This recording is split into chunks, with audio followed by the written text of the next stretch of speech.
pessoal, eu sou o professor Heitor e hoje eu estou aqui para dar aula para vocês do filo Arthrópodes.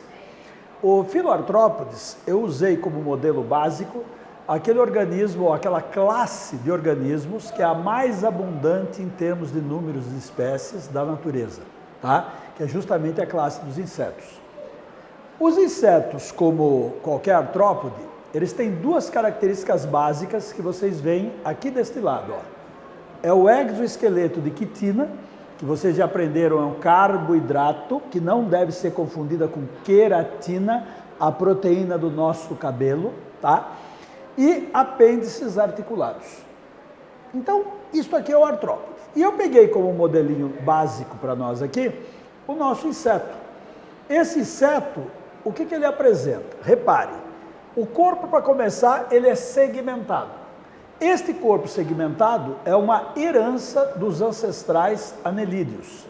Olha o nome, anelídeo, corpo metamerizado ou segmentado em anéis.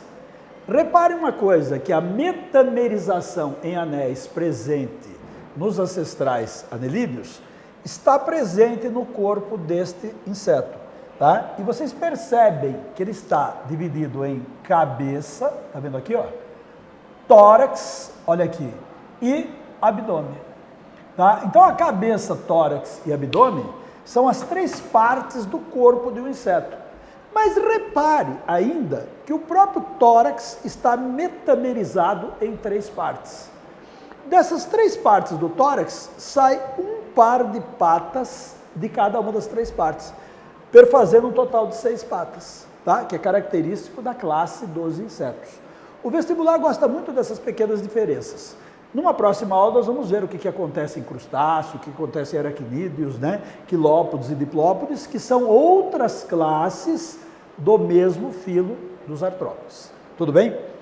Pensando em outras características importantes, que vocês jamais poderão esquecer, porque é muito presente em qualquer vestibular.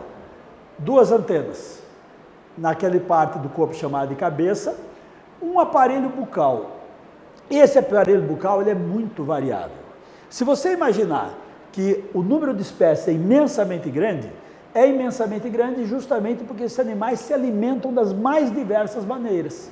Então, se você pegar uma borboleta, por exemplo, que vai sugar uma flor tubular, ela vai ter na cabeça dela um aparelho bucal que a gente chama de espirotromba, que ela é capaz de fazer o quê?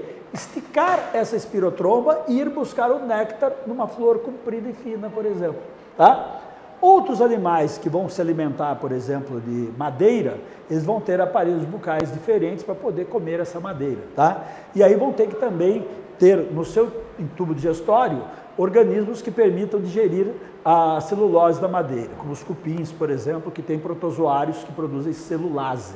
Tá? Então, o aparelho bucal varia muito, porque a imensidão de número de espécies vai também dar uma quantidade muito grande de aparelhos bucais diferentes. Tudo bem? Bom, na natureza existem 3 classes de animais dotados de asas. Daí nós chamarmos esses animais de animais alados. Entre os animais alados nós temos a classe dos insetos, que é essa que estamos estudando, a classe das aves e a classe dos mamíferos, que podem ser alados. Qual o mamífero alado, pessoal, que vocês se lembraram imediatamente? Morcego, exatamente. Tá? Então o morcego tem asas, mas o morcego não é inseto, o morcego é mamífero. Estamos falando do inseto. O inseto pode ter 0 asas, ou seja, não ter asas. Você pega, por exemplo, uma pulga, um piolho, não tem asas. Tá? Você pega o pernilongo e a mosca.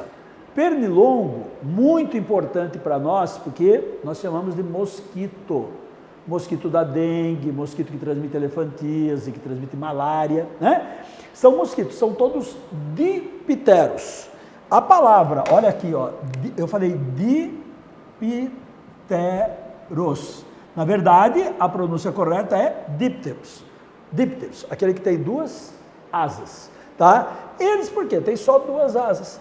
A grande maioria dos insetos tem 4 asas, que eu poderia chamá-los, se eu quisesse, de tetrápteros, e assim por diante, tá?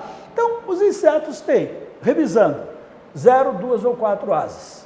Corpo dividido em cabeça, tórax e abdômen. tá? Eles têm 6 patas, aparelho bucal e 2 antenas. Aqui eu coloquei óleos compostos. Esses óleos compostos dos insetos, eles são compostos por unidades. As unidades que compõem os óleos dos insetos são chamados de omatídeos, tá? E cada omatídeo desses é uma unidade visual completa. Para vocês terem uma ideia, algumas libélulas, sabe aquelas lavadeiras que voam em volta da piscina? Elas chegam a ter milhares de omatídeos nos seus olhos. Tá? Como eles são pequenininhas, com milhares de omatídeos, você tem uma visão em alta resolução, tá? Onde cada omatídeo desses, uma unidade visual completa, permite ao animal enxergar e enxergar muito bem e nitidamente. Tá? Com muitos, como a gente diria em linguagem aí, né?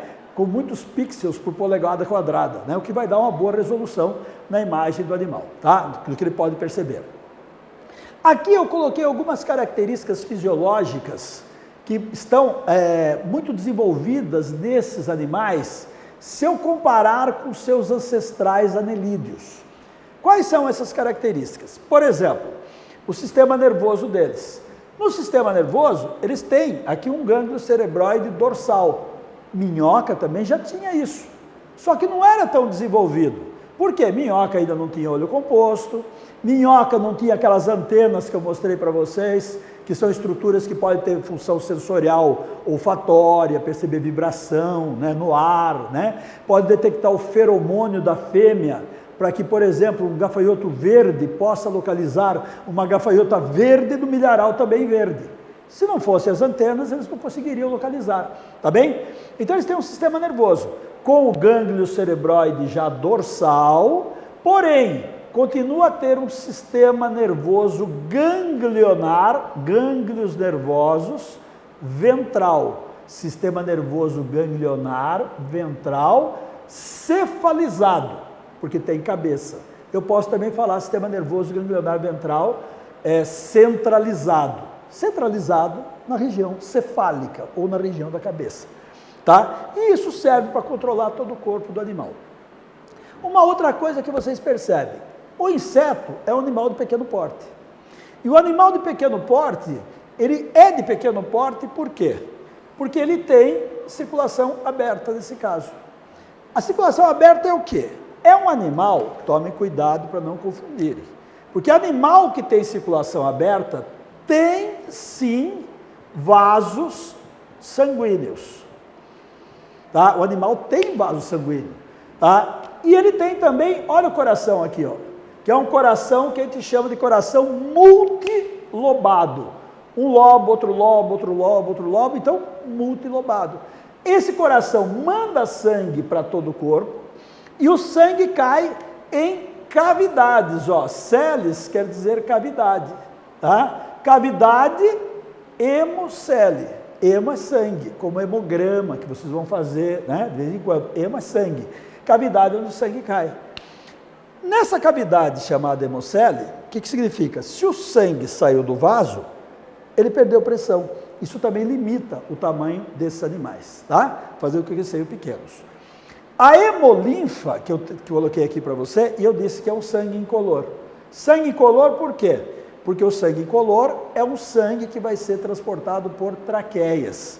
Traqueias são minúsculos canais que os insetos têm e que vão levar oxigênio e tirar gás carbônico diretamente das células do animal, tá? Então, alguns animais têm orifícios aqui no corpo, e por esse orifício que eu chamo de estigma respiratório, tá? Por um sistema de canais que vão se ramificando, né? E esses canais vão para todas as células do corpo do bicho, diretamente. Então ele não vai depender, como no nosso caso, do sangue para levar esses gases respiratórios, tá? E isso para o inseto pode ser também uma vantagem, né? Tá? Por quê? Porque os gases, o oxigênio no caso, vai ser levado diretamente às células mais rapidamente e o gás carbônico vai ser tirado das células também mais rapidamente. Tá? E para um animal de pequeno porte, legal, isso aí funciona. Tá? Mas não daria para funcionar num animal como nós, de grande porte. Tá? Por quê? Você pode imaginar que o corpo do inseto, ele funciona como se fosse um fole. a parte de cima do exoesqueleto dele, ele pode distender, né? Ele pode aumentar o seu volume, diminuindo a pressão, ou pode diminuir o volume, aumentando a pressão. Assim o inseto inspira e o inseto expira, tá? Ele inspira e ele expira, e leva o oxigênio diretamente para as células. Como esse movimento que o inseto faz de inspirar e expirar também está relacionado com o movimento das asas, quanto mais rápido o inseto voa, mais rápido ele faz as trocas gasosas. Isso lhe dá uma eficiência fantástica em termos de movimento, tá? Então, é um animal que, vejam bem, muito simples, é um animal que tem uma estrutura, ao mesmo tempo, eu digo que ele é simples em termos evolutivos, né, porque eu não posso compará-lo com um cordado, mas que tem adaptações muito importantes. Por isso que são animais que ocupam o topo em termos de número de espécies em todas as classes de seres vivos do nosso planeta.